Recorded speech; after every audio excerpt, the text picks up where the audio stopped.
આમ આદમી પાર્ટીના હોદ્દેદારો અને કાર્યકરો સામે પોલીસ દ્વારા કાર્યવાહી કરવામાં આવી છે।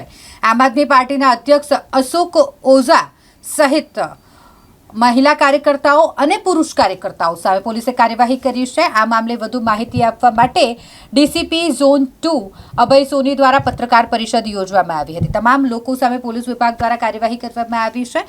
અલગ અલગ કલમો હેઠળની કાર્યવાહી કે જેમાં ગેરકાયદેસર મંડળી રચવી, રાયોટિંગ, કાવતરું, સરકારી કામમાં રૂકાવટ સહિતના ગુના હેઠળની કાર્યવાહી આમ આદમી પાર્ટીના કાર્યકર્તાઓ સામે કરવામાં આવી છે। સમગ્ર મામલામાં નવાપુરા પોલીસે મહિલા કાર્યકર્તાઓ સાથે 24 લોકોની અટકાયત કરવામાં આવી છે। વધુ માહિતી ડીસીપી ઝોન 2 અભય સોનીએ પત્રકાર પરિષદ થકી આપી છે। મોરચો લઈને જેઓ પાલિકા કચેરી ખાતે આમ આદમી પાર્ટીના કાર્યકર્તાઓ પહોંચ્યા હતા તેઓએ પોલીસ પરમિશન નહોતી લીધી। પોલીસની હાજરીમાં મેયરના કેબિન બહાર, મેયરની ઓફિસ બહાર મેયરની જે નેમ પ્લેટ છે તેના પર સહી ફેંકી, મેયરની નેમ પ્લેટને નીચે ફેંકી દઈ અને કાયદો હાથમાં લેવાની કોશિશ આમ આદમી પાર્ટીના મહિલા કાર્યકર્તાઓ દ્વારા કરવામાં આવી હતી અને તેને લઈને જ આ મોટી કાર્યવાહી પોલીસ દ્વારા કરવામાં આવી છે। 24 આમ આદમી પાર્ટીના કાર્યકર્તાઓની અટકાયત કરવામાં આવી છે। એક કાર્યવાહી આમ આદમી પાર્ટીના અધ્યક્ષ સામે પણ કરાઈ છે।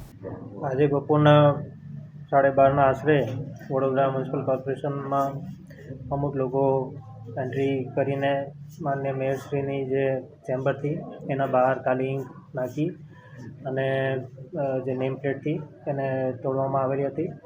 આ જે નુકસાન કરવામાં આવેલું અને જે બીએમસીની કચેરી ખાતે જે હંગામો કરવામાં આવેલો હતો આ અંગે કાયદેસરની ફરિયાદ અત્યારે કરવામાં આવેલી છે।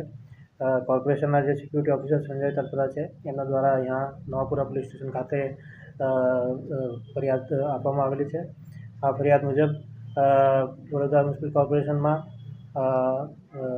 12:30ના આશરે અશોક ચંદ્રકાંત ઓઝા જે આમ આદમીના શહેર પ્રમુખ છે એના સાથે શશાંક રાજેશ ખરે, પિયુષ રવજી રામાણી, રિયાઝુદ્દીન શેખ, વિનય ચૌહાણ, હિતેશ મૂળજીભાઈ પરમાર અને જાનવીબા ગોહિલ અને અન્ય 2 આમ આદમીના કાર્યકર એના જોડે 15 જેટલી મહિલાઓને એ લોકો લાવ્યા હતા જે વિવિધ પ્રકારના પ્રશ્નોને આવેદનપત્ર આપવાના હતા।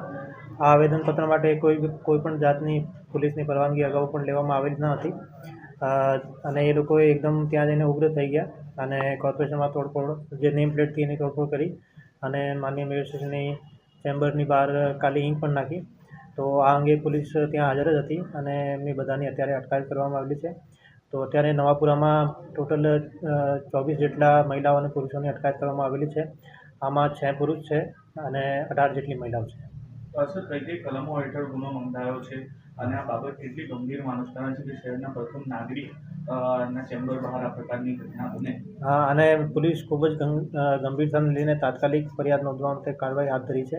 આમાં બિગાડ, ગેરકાયદેસર મંડળી, રાઇટિંગ, કાવતરું, સરકારી કામકાજમાં રૂકાવટ અને ડેમેજ ટુ પબ્લિક પ્રોપર્ટી એક્ટની વિવિધ કલમો હેઠળ ફરિયાદ નોંધવામાં આવનાર છે અને કાર્યવાહી અત્યારે ચાલુ છે।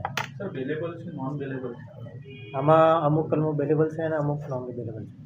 સર, હવે આગળ કેટલા લોકોની હજુ અટકાયત થશે? કેટલા લોકો વિરુદ્ધ ગુનો દાખલ થયો છે? તપાસ કોણ કરશે? હા, જે કોર્પોરેશનના અધિકારી દ્વારા જે ફરિયાદ આપવામાં આવેલી છે આ ફરિયાદમાં જેટલા લોકોને એ લોકો નામ આપવામાં આવે છે અમે આ મુજબ ફરિયાદ લઈ રહ્યા છે અને આ મુજબ એમના જોડે કાયદેસર કાર્યવાહી કરવામાં આવશે। સર, ફરિયાદની તપાસ કોણ કરશે અને આગળ શું તપાસ? ફરિયાદની તપાસ અમે સિનિયર અધિકારીના દ્વારા કરવામાં આવશે।